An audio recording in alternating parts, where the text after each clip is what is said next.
ऐ मर्द खिरद तर्क मासी की जरूरत, ऐ मर्द खिरद तर्क मासी की जरूरत, अब सोहबत सालेह की सवा कोई नहीं चारा, अब सोहबत सालेह की सवा कोई नहीं चारा। मरदूद है पीछे हमें खबर नहीं लेकिन, मरदूद है पीछे हमें खबर नहीं लेकिन, एक वक्त में हालाक जो अमाल है सारा, एक वक्त में हालाक जो अमाल है सारा।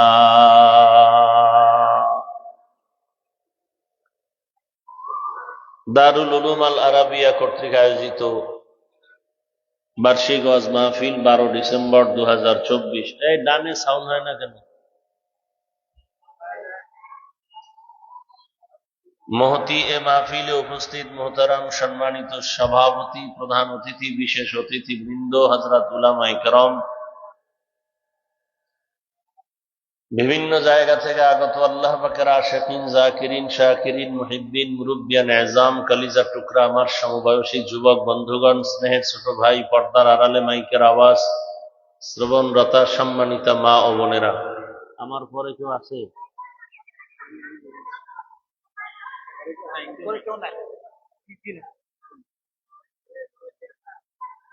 আল্লাহ পাকের দরবারে শুকর যে আল্লাহ পাক আমাদেরকে হাজার ও লাখো মানুষের মধ্য থেকে বাছাই করে পৃথিবীর শ্রেষ্ঠ মজলিস, উলামায়ে আহলে হকের মজলিস, গুনাহ মাফের মজলিস, তওবা কবুলের মজলিস, বরকতিয়ে মজলিসে আসা বসার তৌফিক দান করেছেন। নিয়ামতের শুকর আদায়ার্থে সকলেই পড়ি আলহামদুলিল্লাহ।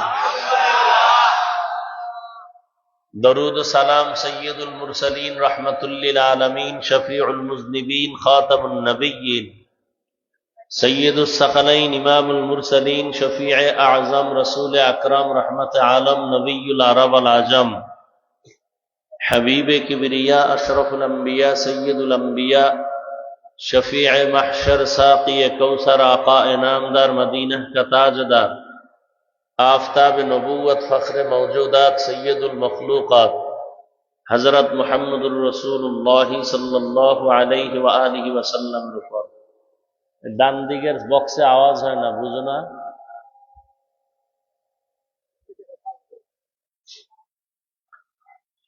সর্বোপরি শুকর যাদের অক্লান্ত পরিশ্রমের মাধ্যমে আজ সুন্দর আয়োজন, সময়, পরামর্শ, অর্থ দিয়ে দোয়া করে উপস্থিত হয়ে মাইক, লাইট, প্যান্ডেলের ব্যবস্থাপনার মাধ্যমে সহযোগিতা যারা করেছেন, প্রত্যেককেই আল্লাহ পাক খেদমতের বরকতে দুনিয়াতে শান্তি, পরকালে মুক্তির ব্যবস্থা করে দিন।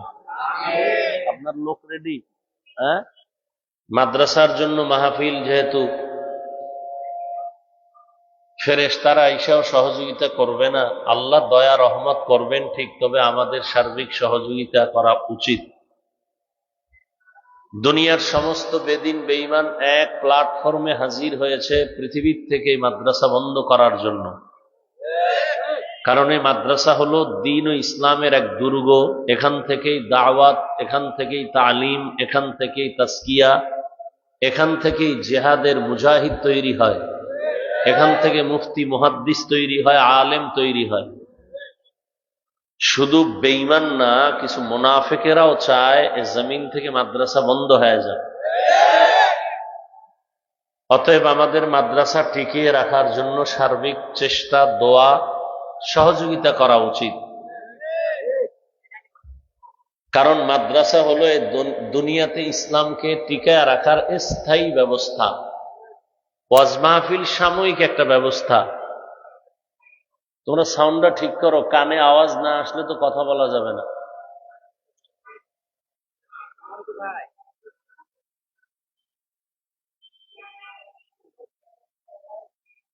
কি বলতেছিলাম? ওয়াজ মাহফিল একটা সামান্য, কি বলে, অস্থায়ী একটা ব্যবস্থা। দাওয়াত ও তাবলীগের মেহনত স্থায়ী বলা যাবে না, স্থায়ী ব্যবস্থাই হলো মাদ্রাসা। ভারতের মতো জমিনের মধ্যে ইসলামের পতাকা উড্ডীন করে রেখেছেন, যেই ভারতবর্ষ থেকে হাজারো মাদ্রাসা বন্ধ করে দিয়েছিল ব্রিটিশ বেঈমানরা, হাজারো হাজারো আলেমকে জিন্দা ফাঁসিতে ঝুলায়া গাছের সাথে লাশ টানায় রাখছিল এই ব্রিটিশ। কিন্তু সেই ভারতের জমিনে দ্বীনের আলোর ফ্যাক্টরি হাউস দেওবন্দের কারণে আজ গোটা দুনিয়াতেই দ্বীনের আলো ছড়িয়ে আছে। পৃথিবীতে ইসলামের যত লাইনে খেদমত হয় সবার পিছনে দেওবন্দের অবদান। এই কথা যে অস্বীকার করবে সেই ব্যক্তি পৃথিবীর নিকৃষ্ট মুনাফিক। তো এই পৃথিবীতে ইসলামকে টিকিয়ে রাখার জন্যই সার্বিক সহযোগিতা করা দরকার, দোয়াও করা দরকার। আল্লাহ সমস্ত মাদ্রাসাগুলো কবুল করেন। আপনাদের কাছে এখনই কথা চলতে থাকবে, কোনো আওয়াজ হবে না, হাতে একটা খেদমত করবেন, সাউন্ড কমাও, নগদ কিছু 1000, 500, 100 মাদ্রাসার জন্য দিবেন, ব্যাগ বা রুমাল নিয়ে যাবে, কোনো আওয়াজ যেন না হয়। আমার বয়ান চলতে থাকবে, 1 মিনিট লস করবেন তাহলে বয়ান 1 মিনিট কম হবে, আমার শেষ সীমানায় আমি ছেড়ে দিব। অতএব বয়ান চলতে থাকুক। যারা ব্যাগের দায়িত্বে তারা ছাত্র বা স্বেচ্ছাসেবকরা নেমে যান। কেউ যদি বেশি দিতে চান লেখায় দিবেন, এবং সব সময় দোয়া করবেন আল্লাহ পাক এই মাদ্রাসাগুলো কবুল করে। মাদ্রাসার যা প্রয়োজন গায়বী খাজানার থেকে আল্লাহ ব্যবস্থা করে দেন। কেউ খালি ফিরাবেন না, ব্যাগওয়ালারা নেমে যান। আর বাকি থেকেও লেখাতে চাইলে 10,000, 20,000, 5,000 লেখায় দিবেন। দান করলে হায়াত বাড়ে, মুসিবত দূর হয়। দান করলে রিজিকে বরকত হয়, কবরওয়ালাদের আযাব মাফ হয়। আল্লাহ সবাইকে দ্বীনের খাদেম হিসেবে কবুল করেন। যারা দান করবেন, করতেছেন, আল্লাহ সবার দান কবুল করেন। দানের বরকতে হায়াতে, ইজ্জতে, রিজিকে আল্লাহ বরকত বাড়ায়েন। কই আর কই ছাত্র কই? কই লোক কই?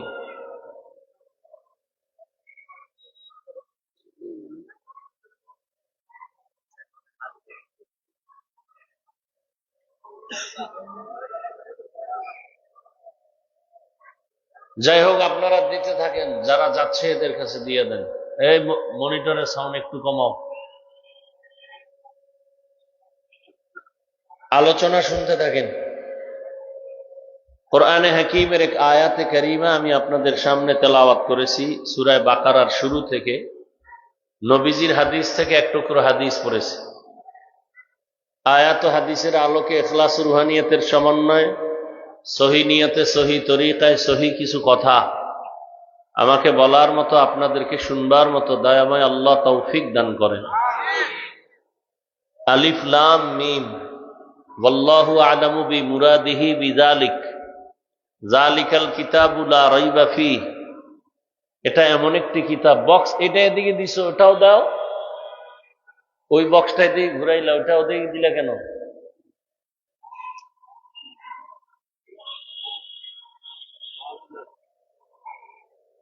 মনিটরের সাউন্ড কমাও, ওই বক্সের সাউন্ড বাড়াও।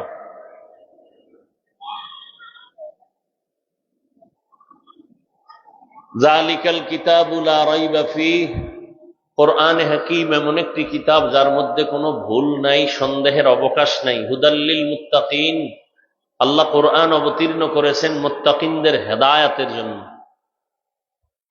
নবীজি বলেন, ইত্তাকিল মাহারিম তাকুন আ'বাদান নাস, তোমরা আল্লাহ পাকের নিষিদ্ধ জিনিস থেকে বেঁচে থাকো, অবৈধ হারাম থেকে নিজেকে বাঁচাও, তো আল্লাহর আদালতে মানুষের কাছেও মর্যাদা বেড়ে যাবে। সবাই দান করছেন তো? কথা হয় না, আপনারা করেন নাই? এই যাও না কেন? আপনাদের লোক নাই, শুধু একটা দায়িত্ব দিয়ে আমারে বসায় রাখছেন।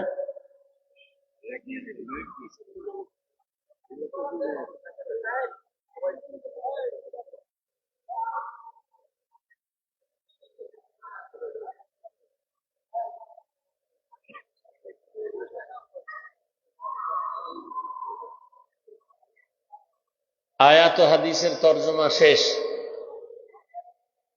সংক্ষিপ্ত আকারে সংক্ষিপ্ত কিছু ব্যাখ্যা করে বিদায় নিব। আমা তৌফিকি ইল্লা বিল্লাহ। আল্লাহ পাক এখানে অনেক আলোচনা, আলিফ লাম মিম অক্ষরগুলো আল্লাহ দিলেন কেন, এ বিষয়ে অনেক আলোচনা অনেক জায়গায় করেছি। আজকে এগুলোর দিকে যাব না। এখানে শুধু একটা পয়েন্ট আছে শেষের দিকে, হুদাল্লিল মুত্তাকিন, অর্থাৎ আল্লাহ কোরআন কেন অবতীর্ণ করছেন এর কারণ এখানে আল্লাহ উল্লেখ করেছেন।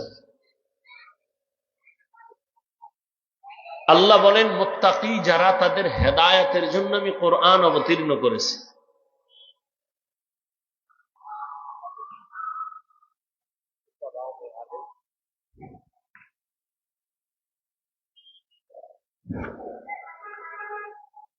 কোরআন শরীফের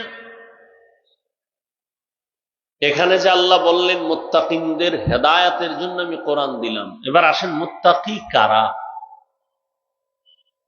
সবাই জানে কম বেশি,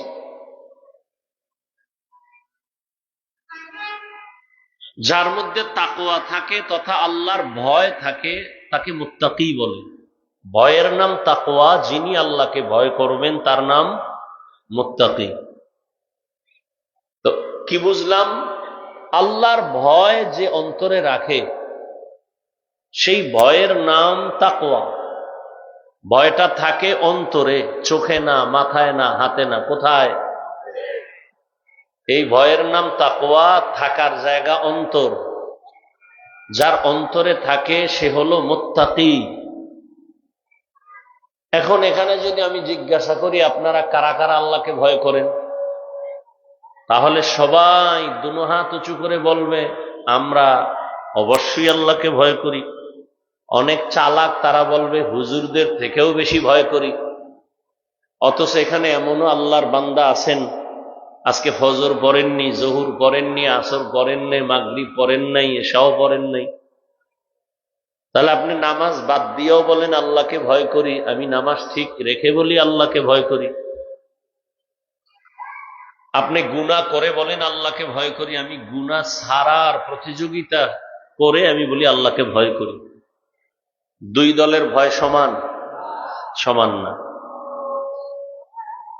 আসলে ভয়ের হাকিকত কি? একজনের সাপ ভয় করে, সাপ, তার মানে কি সে সাপ ধরবে? সাপ তো ধরবেই না। সাপ যেখানে থাকার সন্দেহ আছে ওখানেও যাবে না।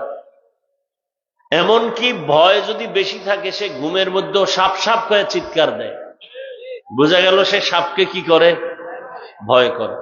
ঠিক যেই মানুষ, আরো উদাহরণ দেওয়া যায়, একটা সন্তান মা বাবাকে ভয় করে, করে না? করে না? প্রমাণ, মা বাবার সামনে সন্তান অন্যায় করে না। কেন? মাইরের ভয়। একটা ছাত্র শিক্ষকরে ভয় করে, প্রমাণ, বলে শিক্ষকের সামনে ছাত্র অন্যায় করে না। কেন? বলে শাস্তির ভয়। ঠিক যেই মানুষ আল্লাহকে ভয় করবে সেও আল্লাহর সামনে গুনাহ করবে না, অপরাধ করবে না, আল্লাহকে ফাঁকি দিয়ে করতে পারে। তবে বলেন তো আল্লাহকে ফাঁকি দেওয়ার জায়গা আছে কোথাও? নেই। এক কথায় সে বান্দা কখনো গুনাহ করতে পারে না। কেন? শাস্তির ভয়, আযাবের ভয়। সে গুনাহ করবে না। প্রয়োজনে আল্লাহর ভয় যার বেশি সে গলায় ছুরি লাগাবে, দাড়ির মধ্যে অস্ত্র লাগাবে না। এখন বলে আমি আল্লাহকেও ভয় করি, বেপরদায়ও চলে, দাড়িও কাটে। বুঝা গেল আসলে তার মধ্যে আসলে হাকিকতে ভয় নাই, শুধু মুখে বলে ভয় করি। আবার অনেক চালাক আছে। নবীজি বলছেন তাকওয়া অন্তরে থাকে, ভয় কই থাকে? বলেন না কেন? অন্তর কোথায়? মাথায়? হ্যাঁ না সিনার ভেতরে? সিনার মধ্যে। এই অন্তরে ভয় থাকে, দেখা যায়? ধরা যায়? যায় না। এখানে একদল চালাক আছে, শুধু চালাক না, অতি চালাক। চালাক না অতি চালাক? চালাক ভালো, অতি চালাক ভালো না। অতি চালাকের আর এক নাম বেয়াদব। অতি চালাকের আর এক নাম বেয়াদব। এরা কি বলে জানেন? তাকওয়া তো অন্তরে আছে, নামাজ না পড়লে অসুবিধা কি? তাকওয়া তো অন্তরে আছে, টুপি না পড়লে অসুবিধা কি? তাকওয়া তো অন্তরে আছে, দাড়ি না রাখলে অসুবিধা কি? মূলত এরা রসুলের সাথে বেয়াদবির কথাগুলো বলতে, সেটা রসুলের আদর্শের সাথে চূড়ান্ত বেয়াদবি ছাড়া কিছুই নেই। এই বেয়াদবি করলে বোঝা যায় তার মধ্যে আল্লাহর ভয় আছে। আমি উদাহরণ এভাবেও দেই।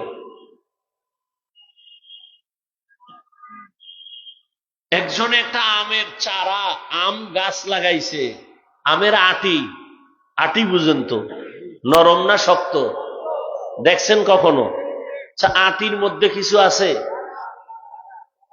আটির ভেতরে কিছু আছে, দেখছেন?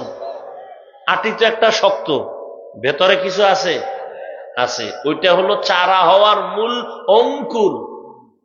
একজনে চিন্তা করলো ভেজাল ফলে মানুষ ভেজাল দেয়, বীজ দেয়, আমি নিজে একটা আমের আটি রোপণ করে আম হবে, গাছ হবে, আম খাবো তাজা। তো আমের আটি মাটির মধ্যে রোপণ করলো, ধরে নেন ছাদে, ঢাকার শহরে জায়গা নাই, মাটির মধ্যে আমের আটি রোপণ করার পরে সার গোবর সব দিল, কিন্তু চারা হয় না 6 মাস। একটা আমের আটির থেকে চারা উপরে উঠতে 6 মাস লাগে? লাগে না। 6 মাস ওভার চারা হয় না। মাথা গরম হয়ে গেল, খেদমত করতেছি, চারা উঠে না কেন, গাছ উঠে না কেন, নমুনা দেখা যায় না কেন? কৃষি বিভাগে চলে গেল, কৃষি অফিসার, আমের আটি মাটির মধ্যে রোপণ করলাম, চারা হয় না কেন, গাছ উঠে না কেন? একজন অভিজ্ঞ এসে সেটাকে পরীক্ষা করে বলল, তুমি যে আমের আটি মাটির মধ্যে রোপণ করেছো, ওই আমের আটির ভেতরে যে অঙ্কুর নরম না শক্ত? নরম, ভেতরের সবুজ কালারের, এটা পচা। এটা কি? যদি ভেতরের অঙ্কুর তাজা থাকতো তো মাটির উপরে চারা দেখা যাইতো। যেহেতু উপরে চারা দেখা যায় না, প্রমাণ আমের আটির মধ্যে অঙ্কুর পচা না তাজা? পচা। ঠিক তেমনি ভাবে যারা বলে তাকওয়া অন্তরে আছে, টুপি পর না পড়লে অসুবিধা কি, এদের কথার দ্বারা প্রমাণ তাকওয়ার চারা মাথায় টুপি উঠবে, এটাই বাস্তব। তাকওয়ার চারা গালে দাড়ি উঠবে, তাকওয়ার চারা মদিনার পোশাক থাকবে। তাকওয়া চাপাবাজি করে, দাড়ি নাই টুপি নাই, কেন? কয় অন্তরের দাবির তাকওয়া পচা, অন্তরে আসলে তাকওয়া নাই। এই জন্য বলছে এরা শুধু চালাক না, অতি চালাক। কি? অতি চালাকের আর এক নাম মুসলমানের বাচ্চাই। প্রশ্ন, তোমার কোন বেঈমানের বাচ্চা ঢুকায় দিছে তোমার অন্তরে যে টুপি না পড়লে অসুবিধা কি, নামাজ না পড়লে অসুবিধা কি, দাড়ি না রাখলে অসুবিধা কি? এটা তো কোনো মুসলমান বলতে পারে না। মুসলমান না রাখলেও তো নরম দিল বলবে, হুজুর রাখতে পারি না, দোয়া করেন, চেষ্টা করব। কিন্তু যদি প্রশ্ন করে না রাখলে অসুবিধা কি, এর মতো বেয়াদব এই দুনিয়াতে কেউ নাই, চূড়ান্ত বেয়াদব। মুসলমানের সন্তান, তোমার অন্তরে এই প্রশ্ন আসবে কেন? তুমি পারো না, সেজন্য তুমি দুর্বল থাকো, দোয়া চাও। না রাখলে অসুবিধা কি? যদি তোর মতো গাদ্দারকে আমার রসুল বলে দেয় কিয়ামতে, তোর মতো বেয়াদব আমি মুহাম্মদের উম্মত না হইলে অসুবিধা কি? হর কে দারদ খৌফে হক দর দিল মাদাম, জন্নতুল মাওয়া দেহদ উরা মাকাম, জুজবা হকচি জে মখাজ ইনসো যা, ফজলে উআ মস্তে দর জুমলা জাহা। এতক্ষণ আলোচনার দ্বারা কি বুঝলাম? যে ব্যক্তি বলে আমি আল্লাহকে ভয় করি, তাকওয়া আছে, সেই ব্যক্তি গুনাহ করবে না। তাহলে গুনাহ যে করে না সে মুত্তাকি, যে গুনাহ করে না। এবার আমাকে বলেন, যে গুনাহ করে না সে কি? মুত্তাকি। কি হেদায়েতের উপরে আছে না নাই? হেদায়েতের উপরে থাকার কারণেই সে মুত্তাকি। কোরআন শরীফ কি বলে? আমি আল্লাহ কোরআন দিলাম মুত্তাকিনদের হেদায়েতের জন্য। মুত্তাকি তো গুনাহ করে না, হেদায়েতের উপরেই আছে। কোরআন শরীফ আবার কিসের হেদায়েত করবে? প্রশ্ন বুঝছেননি? মুত্তাকিনরা তো গুনাহ করে না, হেদায়েতের উপরে আছে। আল্লাহ আবার কোরআন দিলেন মুত্তাকিনদের হেদায়েতের জন্য, মানে মুত্তাকিন তো হেদায়েতের উপরে আছে বিদায়ী তো সে মুত্তাকি, আবার কোরআন তাকে কিসের হেদায়েত করবে? প্রশ্ন বুঝলেন? প্রশ্নটা এখানে রাখেন। আল্লাহ কোরআন কেন নাজিল করলেন এই এক জবাব এখানে। অন্য আয়াতে আল্লাহ আরেকটা কারণ বলেন, শাহরু রমাদানাল্লাযী উনজিলা ফীহিল কুরআন হুদাল লিন্নাস ওয়া বাইয়িনাতিম মিনাল হুদা ওয়াল ফুরকান। রমজানে আমি কোরআন অবতীর্ণ করেছি দুনিয়ার সমস্ত মানুষের হেদায়েতের জন্য। তাহলে এখানে আল্লাহ কোরআন কেন নাজিল করছেন কি বললেন? দুনিয়ার সমস্ত মানুষের। সমস্ত মানুষ কি হেদায়েত পাইছে দুনিয়ার? দুনিয়া বাদ দেন, আমগো দেশের মানুষ পাইছেনি। দেশ বাদ দেন, এই প্যান্ডেলের সবাই পাইছেনি। তা কোরআনের ওয়াদা কই? হুদাল লিন্নাস। আল্লাহ বলেন আমি রমজানে কোরআন অবতীর্ণ করেছি সারা দুনিয়ার মানুষের হেদায়েতের জন্য। সারা দুনিয়ার মানুষ কেন? আমার ঘরের ফ্যামিলির, আমার আত্মীয় সবাই তো হেদায়েতে নাই। আমি নামাজ পড়ি, আমার অনেক আত্মীয় কয় এত নামাজ লাগেনি। আমি দাড়ি রাখছি বলে এই অল্প বয়সে দাড়ি লাগেনি। আমি কওমি মাদ্রাসায় পড়েছি, আমার আত্মীয়দের মধ্যে কত হেদায়েতের বাইরের মানুষ আছে বলে মাদ্রাসায় পড়ে লাভ নাই। নাই? যে কয় মাদ্রাসায় পড়ে লাভ নাই ও হেদায়েতে আছে। অথচ আল্লাহ ওয়াদা করছেন আমি কোরআন অবতীর্ণ করেছি বাংলাদেশের হেদায়েতের জন্য না সারা দুনিয়া?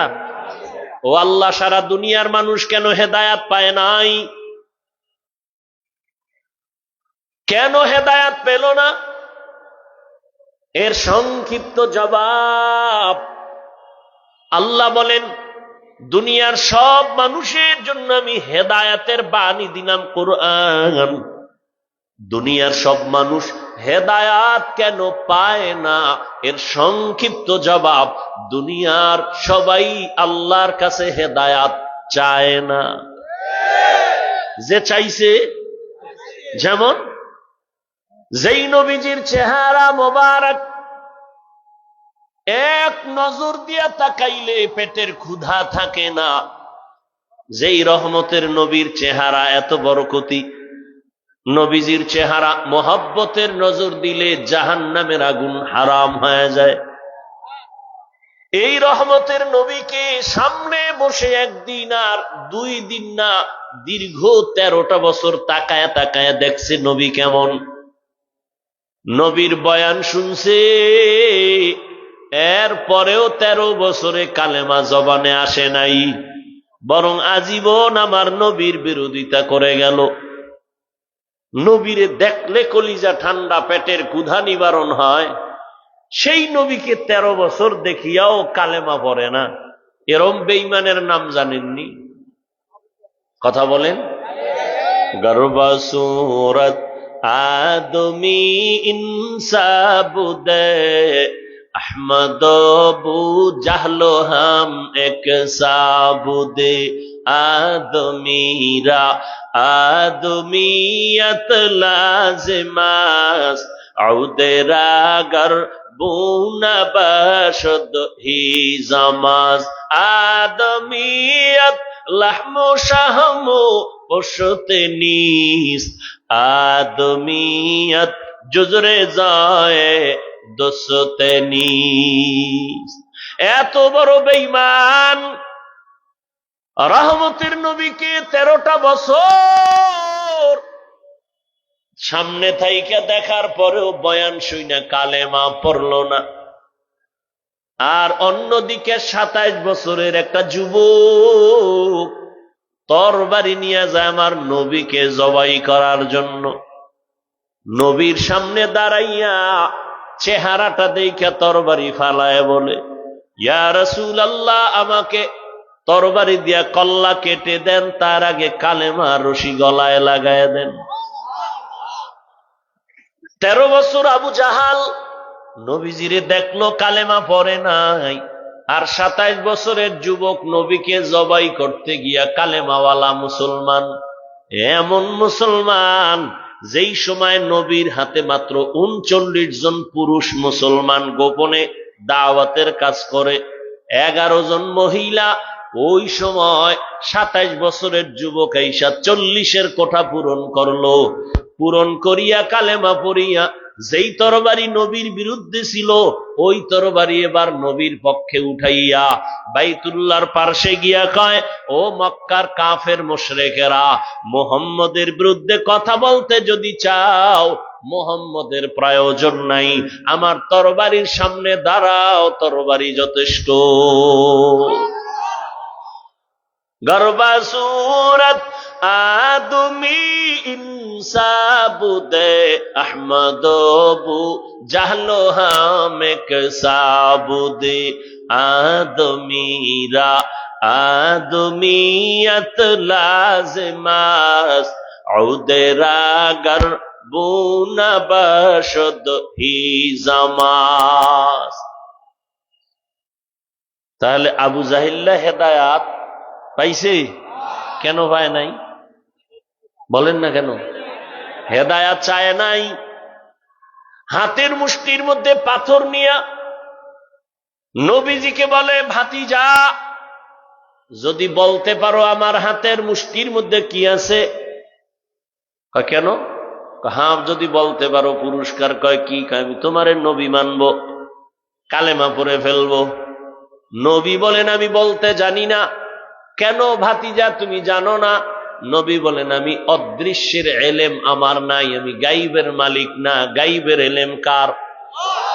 কুল লা ইয়ালামু মান ফিস সামাওয়াতি ওয়াল আরদিল গায়বা ইল্লাল্লাহ। হে নবী আপনি জানায়া দেন, আসমানের বাসিন্দারা কেউ গাইব জানে না, জমিনের বাসিন্দারা কেউ গাইব জানে না, একমাত্র গাইবের মালিক কে? নবী বলেন আমি বলতে জানি না, তবে হাতের মুষ্টিতে কি আছো তোরা একটু আওয়াজ দে। রহমতের নবী এই কথা বলা মাত্র পাথরগুলো কালিমায় শাহাদাত পড়া শুরু করলো। আবু জাহিল্লা পাথরগুলো মাটিতে ফালায় কয়, ভাতিজা তুমি এত বড় জাদুকর আগে জানি নাই। হেদায়াত পাইছে? কেন পায় নাই? হেদায়াত চায় নাই। হুদাল্লিন্নাস,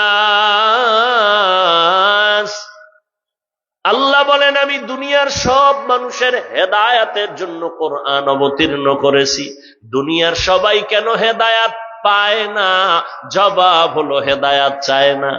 এত বয়ান, এত বয়ান, দিন নাই রাত নাই, ফজর নাই জোহর নাই, শীত নাই গরম নাই, আলেম ওলামারা গাধার মতো দৌড়ায় সারা দেশে।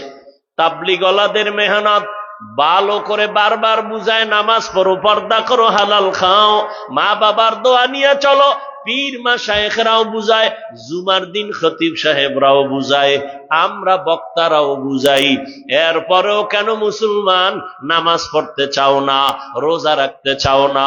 অথচ এখানে যত মানুষ আপনারা বসে আছেন সবাই তো বয়ান জানেন।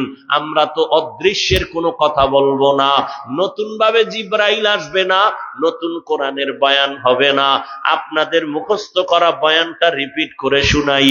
এখানে কি একটা মানুষও জানে না মিথ্যা বলা হারাম, গালি দেওয়া হারাম, গীবত করা হারাম, চুরি করা হারাম, ডাকাতি হারাম, মানুষ হত্যা করা হারাম, মা বাবার সাথে বেয়াদবি করা হারাম?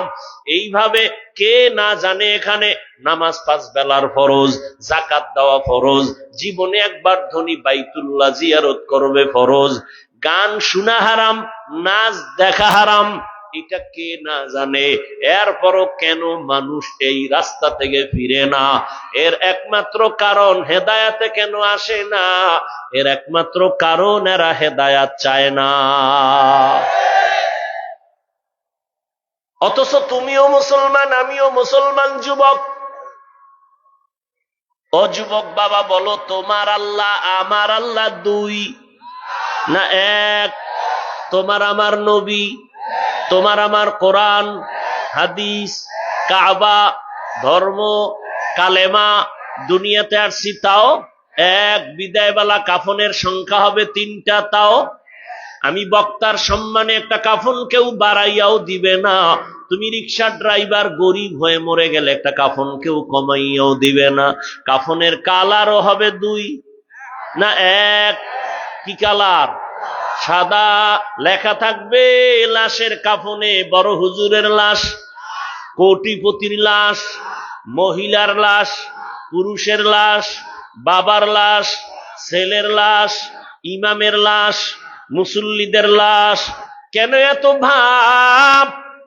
আজ আমি বক্তা হইয়া যত ভাব দেখাই না কেন, তুমি টাকার ক্ষমতার যত মাস্তানি করো না কেন, কাফনের ভেতরে যেদিন ঢুকবা সেদিন সব বাহাদুরি বন্ধ হয়ে যাবে। কোটি টাকার মালিক দেখো অভাব হয় না দূর, গরিবে ঘুমায় আরাম করে মনটা বাহাদুর। ফেরাউনের লাশটা দেখো মিশর জাদু ঘরে, খায় না মাটি পোকা মাছি সবাই ঘৃণা করে। হৃদয়ে থাকিবে যার নম্রতা সাদা, রহমত আসিবে সেথা প্রভুর ওয়াদা। বড়র বাড়াই থাকলে দিলে রহমত আসবে না, নিজেকে নিজে ছোট মনে করিও সাদা। উঁচু জমিন থেকে পানি নিচু জমিনে যায়, তেমনি খোদার রহমত আসে নম্রতার হৃদয়। ভোগবিলাসের বাড়ি গাড়ি পরে রবে সব, ভোগবিলাসের বাড়ি গাড়ি পরে রবে সব। থাকতে সময় স্মরণ করো আল্লাহ আমার রব, থাকতে সময় স্মরণ করো আল্লাহ আমার রব। দুনিয়াতে আসছি তাও এক, বিদায় বেলা কাফন হবে এক, কালার হবে এক, কবরের সাইজ আলাদা না তাও এক। কবরের ভেতরে রাখার পরে প্রশ্ন হবে 3টা, তাও কি আলাদা? কে পীর, কে মুরিদ, কে আলেম, কে মূর্খ, কে বড়, কে ছোট, কে ধনী, কে গরিব, কোনো ভেদাভেদ নাই। সবার বেলায় প্রশ্ন 3টা। রবের পরিচয় দাও, রহমাতুল্লিল আলামিনের পরিচয় দাও, ধর্মের পরিচয় দাও। নবী বলেন এই 3 প্রশ্নের জবাব যে দিবে তার কবর হবে রওজাতুম মির রিয়াজিল জান্নাহ, আর যে দিতে পারবে না তাদের কবর হবে হুফরাতুম মিন হুফারিন নার। এরে আল্লাহর বান্দা, তোমার আমার আল্লাহ এক, নবী এক, কোরআন এক, কাবা এক, ধর্ম এক, কালেমা এক, অথচ তুমি কেন টুপি মাথায় দাও না? আমার টুপি মাথায় না দিলে লজ্জা পাই।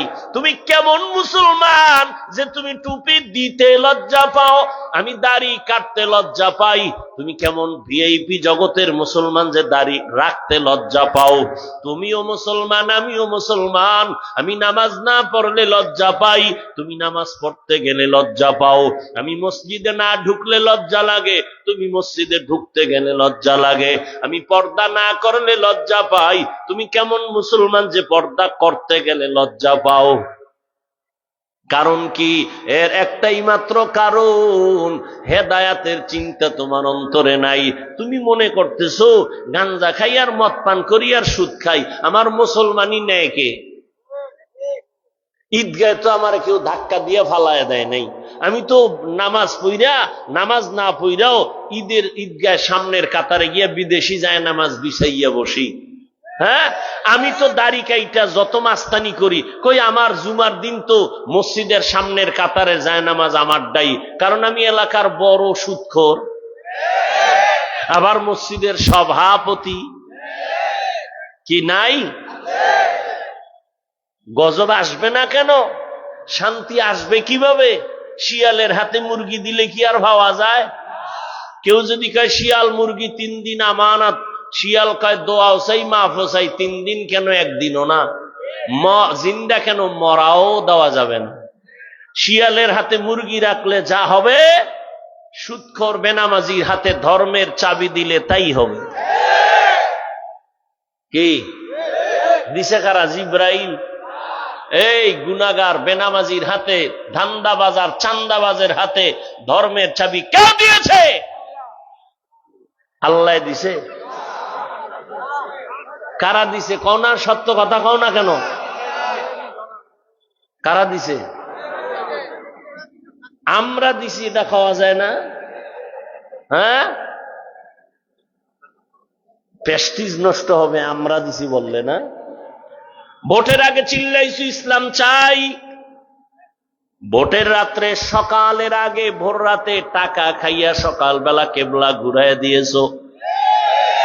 হ্যাঁ, ভালো করে লেখা রাখো ঘরের দরজায়, ওরে জনগণ, তুমি যদি সুদখোর হও তোমার নেতাও সুদখোর হবে, তুমি যদি বেনামাজি হও তোমার নেতাও বেনামাজি হবে, আর তুমি যদি নামাজি হও তোমার নেতাও নামাজি হবে।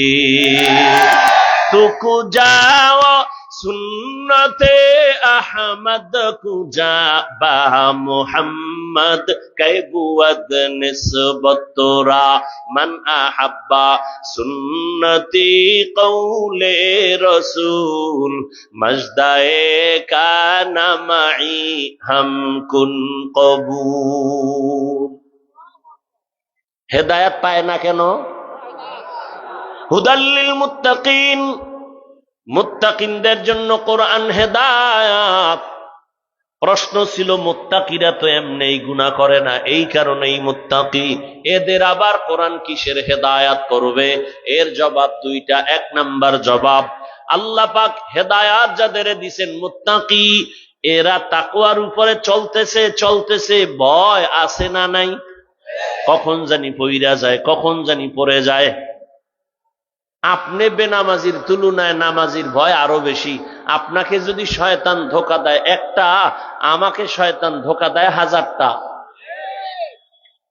এই জন্য নবী বারবার দোয়া করতেন, আল্লাহুম্মা ইহদিনাস সিরাতাল মুস্তাকিম, ও আল্লাহ হেদায়াত তো চাই, এমন হেদায়াত যেটা স্থির, আমি পড়ে যাব না, কেউ টান দিল আমি ফসকে যাব না, আমি হেদায়েতের লাইন থেকে পড়ব না, ইস্তেকামাতের মাকাম চাই।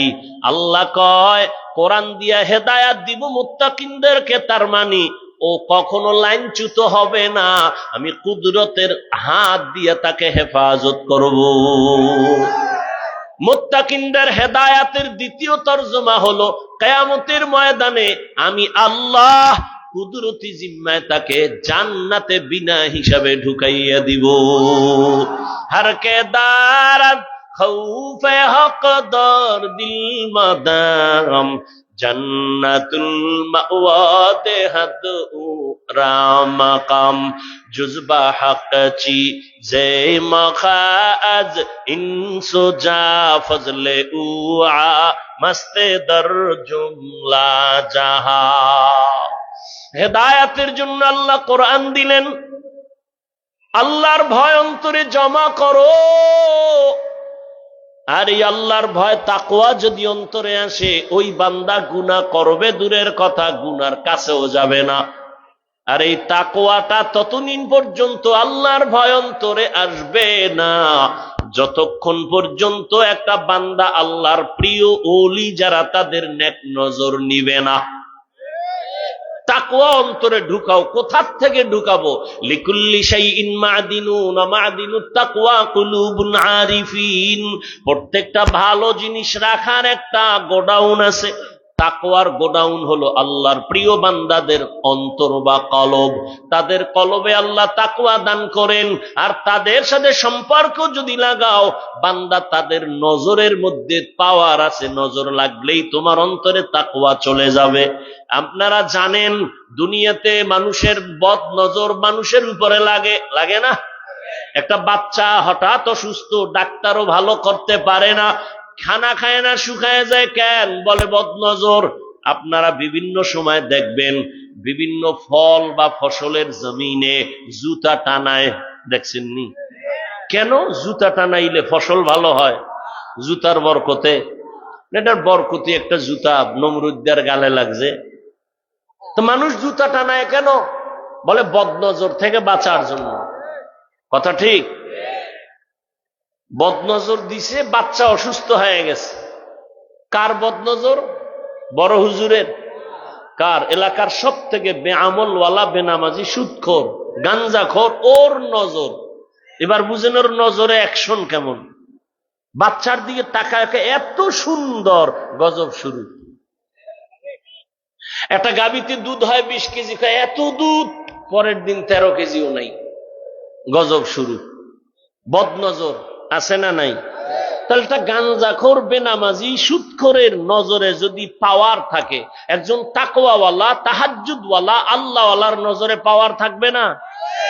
আউলিয়ারা কারে উকবা ইখতিয়ার, জাহেলারা কারে দুনিয়া ইখতিয়ার, মাইলে মোমেন সোয়ে মোমেন মিশাওয়াত, মাইলে কাফের সোয়ে কাফের মিশাওয়াত। আল্লাহর প্রিয় বান্দা যারা ওলি আউলিয়া, এদের নেক নজর লাগাই। ওরে যুবক, তুমি স্কুলে পড়ো বাধা নাই, কলেজে পড়ো বাধা নাই, চাকরি করো বাধা নাই, ব্যবসা করো বাধা নাই, তবে আল্লাহওয়ালাদের নেক নজর লাগাইও চরিত্র সুন্দর করার জন্য। কারণ তুমি যত বড় ডাক্তার হও, চরিত্র যদি ভালো না থাকে, তাসলিমার মতো জুতা খায়া পালাতে হবে। তুমি যত বড় প্রফেসর হও না কেন, চরিত্র যদি ভালো না থাকে, কেউ তোমাকে সম্মান করবে না। এমন প্রফেসর চায় না যার চরিত্র ভালো না, এমন ডাক্তার চায় না যার চরিত্র ভালো না। হ্যাঁ, তুমি ডাক্তার হও, ইঞ্জিনিয়ার হও, প্রফেসর হও, ব্যবসায়ী হও, চাকরিজীবী হও, তবে খবরদার চরিত্রহীন বেয়াদব হইও না। তোমার চরিত্র আর আদব যদি তুমি রক্ষা করে চলতে যাইয়া লেখাপড়া ঠিক রাখতে চাও, তোমার মোবাইল থেকে দূরে থাকতে হবে, আল্লাহর ভয় নিতে চলতে হবে। আর উলামায়ে কেরামের দোয়া, মা বাবার দোয়া, তোমার লেখাপড়া শিখানেওয়ালা শিক্ষকের দোয়া। কারণ মা বাবার দোয়া না থাকলে জীবনে কোনোদিন সফলতা আসবে না। শিক্ষকের দোয়া যদি ছাত্রের জন্য না থাকে, ওই শিক্ষকের দোয়া না থাকলে ছাত্র বিদ্যার জগৎ থেকে হারিয়ে যাবে। যদি উলামায়ে কেরামের নেক নজর না থাকে, অন্তরে তাকওয়া আসবে না, আল্লাহর ভয় আসবে না।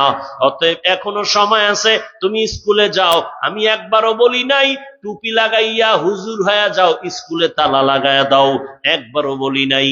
ও বাবা, তুমি স্কুলে পড়ো আলহামদুলিল্লাহ, চাকরি করো, ব্যবসা করো আলহামদুলিল্লাহ, ওখানে থাইকা 5 বেলার নামাজ পড়ো, মা বাবার দোয়া নিয়ে চলো। ও যুবক, এবার বাস্তবে একটু দেখো তো, আমি যে কথাগুলো বলতেছি তোমার বিবেক দিয়া জবাব দাও। আমার মতো হুজুর না, জীবনে মাদ্রাসায় পড়ে নাই, তোমার মতো যুবক জেনারেল লাইনে থাইকা 5 ওয়াক্ত নামাজ পড়ে, কলেজে পড়ে, সত্য কথার সাক্ষী দেওয়া আসেনি। আর কোনো ওয়াজের দরকার নাই। তোমার এই কথাটাই তোমার জীবনের হয়তো হেদায়েত, না হয় বিদায়। যদি তুমি একটু নিজেকে জিজ্ঞাসা করো, তোমার কপালে তো খারাপ কেন? তোমার কপালে কার অভিশাপ লাগছে? তোমার মতো যুবক হইয়া স্কুল কলেজে পড়িয়া যদি নামাজ পড়ে, তুমি কেন পারবা না রে বাবা? তোমার মতো সন্তান জেনারেল লাইনে থাইকা রাস্তায় গাড়ি চালায়, নামাজ ছাড়ে না, বলো তুমি কেন পারবা না? তোমার মতো সন্তান র্যাব, আর্মি, পুলিশ, বিডিআর চাকরি করে 5 ওয়াক্ত নামাজি দাড়িওয়ালা আসেনি, বলো তুমি কেন পারবা না? তোমার মতো দাড়িওয়ালা নামাজি, তাকায়া দেখো, doctor, professor, engineer, OC, DC SP, অভাব নাই, তুমি কেন পারবা না? তোমার মতো ব্যবসায়ী, তোমার মতো চাকরিজীবী বান্দা ব্যবসা করে, চাকরি করে, দাড়িওয়ালা নামাজ 1 ওয়াক্ত নামাজ বাদ দেয় না, তুমি কেন পারবা না? অবশ্যই তোমার উপরে আমার আল্লাহ গুনার কারণে বেজার হয়ে গেছে। সারাটা রাত দরওয়াজা জানালা বন্ধ করে মোবাইলটা হাতে নিয়ে কবিরা গুনাহ দেখে দেখে রাত কাটাইয়া চেহারাটাও নষ্ট করছো, যৌবনটারেও নষ্ট করেছো। না তোমার চোখের পাওয়ার আছে, না তোমার হার্টের পাওয়ার আছে, না তোমার কিডনি সতেজ আছে। যাও হসপিটালে যাও, তোমার পার্শ্বে ফরাজি হসপিটাল আছে, পরীক্ষা করিয়া দেখো। ইবনে সিনা আছে, যাও বিভিন্ন হসপিটালে গিয়া দেখো, তোমার চোখের পাওয়ার কমতেছে, হার্ট দুর্বল, ব্রেন দুর্বল, মেধা দুর্বল, তোমার চোখের পাওয়ার নাই, কানের পাওয়ার নাই, হাতের পাওয়ার নাই, চরিত্র নাই, তোমার মধ্যে আছে বলতে কিছুই নেই। কি আছে? একটা রুহু আছে, ওটা গেলি গিয়ে তুই লাশ। তোর রুহু ছাড়া ভেতরে কিছু নাই, চরিত্র নাই, লেখাপড়া নাই, মা বাবার সাথে সম্মান নাই, শিক্ষকের সাথে ভালো ব্যবহার নাই, চোখের পাওয়ার নাই, কিডনি নাই, এরপরে তোমার হার্ট নাই, মাথা ব্যথা বেড়ে গেছে, বুকে ব্যথা বেড়ে গেছে, দিন দিন শুধু অসুস্থই হচ্ছ। উপরে চেহারাটা থাকলে কি হবে? বিউটি পার্লারের সৌন্দর্য আসল সৌন্দর্য না। বলে গেলাম বাবা, বেয়াদবি ক্ষমা চাই, রাগ করিও না। ও যুবক, এখনো সময় আছে, তওবা করে নাও রে বাবা। চোখের গুনাহ থেকে মোবাইল সরায় দাও। এই মোবাইল তোমাকে দুনিয়াও বরবাদ করে দিবে, আখিরাতও বরবাদ করে দিবে। তোমার মতো যুবক যদি স্কুল কলেজে পড়ে, চাকরি করে, ব্যবসা করে, নামাজ পড়ে, আর কোনো ওয়াজের দরকার নাই। তুমি কেন পারো না রে বাবা? এখনো সময় আছে, তওবা করো। ঢাকা কলেজে যা, জাহাঙ্গীরনগরে গিয়া দেখ, তোমার মতো ছাত্র মাথায় পাগড়ি দাড়িওয়ালা হাঁটতেছে, মনে হয় মসজিদের খতিব, জীবনে মাদ্রাসায় পড়ে নাই। এত সুন্দর রং লাগাইছো ঢাকা কলেজের ছেলে, কারণ কি? কয় উলামায়ে কেরামের নেক নজর। উলামায়ে কেরাম ছাড়া তোমাদের আপন কেউ নাই, খোদার কসম কেউ নাই। যাদেরকে আপন মনে করো সব চান্দাবাজ আর ধান্দাবাজ। এরা তোমার আপন না। স্বার্থে আঘাত লাগলে দল থেকে নাম কাটে না, কল্লা কেটে দেয়। সোনার বাংলার রাজনীতি চিনো তো? একজনে কইছিল, তাড়াতাড়ি যদি মরতে চাও বেইজ্জতি হইয়া, তাহলে ডবল বিয়া করবি আর পচা রাজনীতি করবি, তাড়াতাড়ি ইজ্জত হারাইয়া মরবি। যা পচা রাজনীতি কর আর ডবল বিয়া কর, তাড়াতাড়ি মরবি। যদি না মারো তোরে ফিডায় মারবে, দুই বউ পিডাবে, আর ওদিক দিয়া তোর নেতা খাতারা দলের নাম কাটবে না, কল্লা কেটে দিবে। লেখা রাখ, জীবনে তোর কলিজার আপন বন্ধু নিঃস্বার্থ, কসম আল্লাহর, উলামায়ে কেরাম ছাড়া কেউ তোর আপন বন্ধু নাই, সব চান্দাবাজ আর ধান্দাবাজ। উলামায়ে কেরাম দেখছুনি ছাত্র জনতার বৈষম্য বিরোধী আন্দোলনে জীবনকে বাজি রেখা ময়দানে নামছেন, নামে নাই? নামার কারণে সফলতার চাঁদ উঠছে। কিন্তু হুজুরেরা কয় নাই, উপদেষ্টারা নামো, আমরা চেয়ারে বসবো বলছে। হুজুরেরা বইলা দিছে, যদি জুলুম হয় আবার আন্দোলন হবে। উলামায়ে কেরাম এই জাতিকে নিয়ে যেই ভাবনাটা ভাবে, আল্লাহর কসম এই ভাবনা কেউ ভাবে না। সবাই ভাবে আমার চেয়ার কেমনে ঠিক থাকবে, আমার দল কেমনে ঠিক থাকবে, ক্ষমতায় কেমনে যাবে। উলামায়ে কেরাম নিজের চেয়ারের চিন্তা করে না। ইমামতি থাক না থাক দরকার নাই, আমার বয়ান হোক না হোক দরকার নাই, এই জাতি যেন জুলুমের শিকার না হয়, এই জন্য তৈয়ার বারবার তারা আন্দোলন করার জন্য। ময়দানে নামছে, প্রয়োজনে আবার ময়দানে নামবে, কিন্তু কোন জালেমকে এক সেকেন্ডের জন্য ছাড় দেওয়া হবে না। যুবকরা, তোমাদের শক্তি আছে না নাই? তবে তোমরা উলামায়ে কেরাম সাথে নিয়ে চললে আল্লাহর নুসরাত আসবে আসমান থেকে ডাইরেক্ট। আর উল্টা পাল্টা করবা, সফলতা জীবনে আসবে না। তোমাদের কলিজার বন্ধু উলামায়ে কেরাম ছাড়া আর কেউ নাই, সব স্বার্থপর। অতএব অনুরোধ করে বলছি, বাবা এখনো সময় আছে, তওবা করে নাও। মনে মনে আল্লাহকে বলো, হে আল্লাহ, আমার মতো যুবক জেনারেল লাইনে থাইকা যদি ব্যবসা করে, চাকরি করে, গাড়ি চালায়, নামাজ পড়ে, আমি কেন পারবো না? ও আল্লাহ, তুমি আমার উপরে বেজার গুনার কারণে আর আমি গুনাহ করব না। মা বাবার বরদোয়া নিব না, উলামায়ে কেরামের দোয়া নিয়া, শিক্ষকের দোয়া নিয়া চলবো, নবীর তরিকা মেনে 5 বেলার নামাজ পড়বো।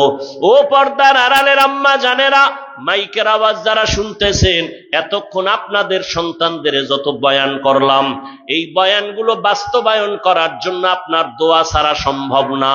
একটা মা একটা গাছের মতো ছায়া, একটা গাছ যত ভালো হবে ওই ফল ভালো হবে, একটা মা যত ভালো হবে আদর্শওয়ালা সন্তান ভালো হবে।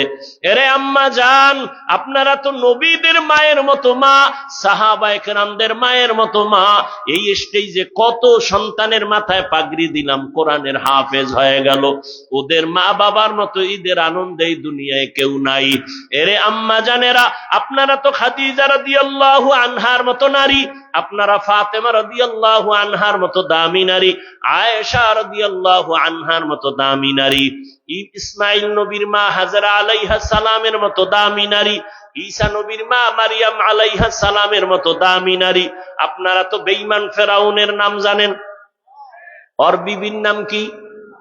আসিয়া এত বড় বেঈমান ফেরাউন যে নিজের খোদা দাবি করলো, আর তার ঘরের আসিয়া আল্লাহর এমন পেয়ারা, আল্লাহর নবী বলেন কিয়ামতের দিন আসিয়ার সাথে জান্নাতে আমার মুহাম্মদের সাথে বিয়া হয়ে যাবে। এরে আম্মা জান, বেঈমান ফেরাউনের ঘরে থাইকা তার আপন স্ত্রী যদি আমার আল্লাহর পেয়ারা হয়ে যাইতে পারে, ও ঢাকার আম্মা জানেরা, আপনার স্বামী তো ফেরাউনের মতো খারাপ না। দিন নাই রাত নাই গাধার মতো কষ্ট করে, নিজের জন্য করে না।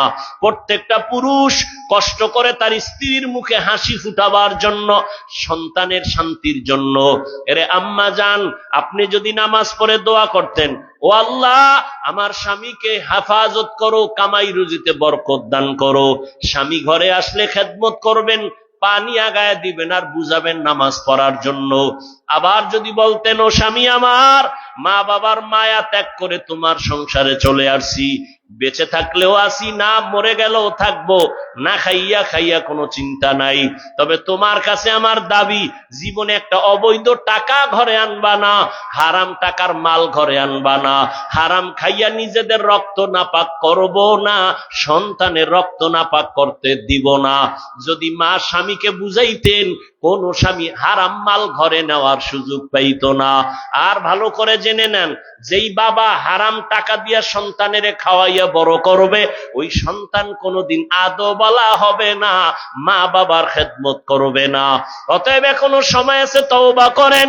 এরে আম্মা জান, আপনার মতো কত মা এখনো পাবেন, খুঁজলে পর্দা করে, হালাল খায়, মোবাইলে চরিত্র নষ্ট করে না, স্বামীর মাল হেফাজত করে, সন্তানগুলো আদর্শওয়ালা বানানোর চেষ্টা করে। একটা মা বাবা যদি চিন্তা করে আমার চরিত্রের কারণে সন্তানের চরিত্র হবে, আমি যদি খারাপ হয়েও মরি, সন্তান এই দুঃখে মানুষের কাছে লজ্জা পাবে, তাহলে আমি ভালো হয়ে চললে মানুষ দোয়া করবে, এই চিন্তা মা বাবা করলে সন্তানের সামনে রেখে কখনো অন্যায় করতো না।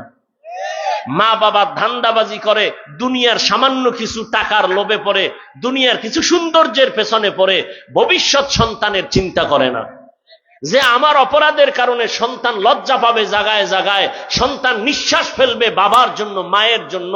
গত কয়েক মাস আগে রাজশাহীতে একটা মেয়ে আধা ঘন্টা লাইভ দিছে, একজনে আমাকে শুনাইলো, লাইভ দিয়া বলেছে, বাবা তুমি দ্বিতীয় বিবাহ করেছো, আর আমি স্বামীর ঘরে আসার কারণে স্বামী আমাকে বারবার মানসিক টর্চার করে, তুমি তোর বাবার চরিত্র ভালো হলে দুই বিয়ে করলো কেন?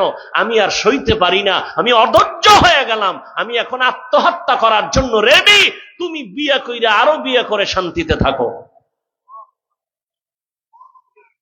একটা মা বাবার চিন্তা করা উচিত যে আমি আরামে থাকবো কি না থাকবো, ভবিষ্যৎ তো আমার সন্তান, আমার সন্তান যেন কোনো দিনটা লজ্জা না পায়, আমার সন্তান যেন বুক ফুলাইয়া সম্মান নিয়ে দুনিয়াতে চলতে পারে।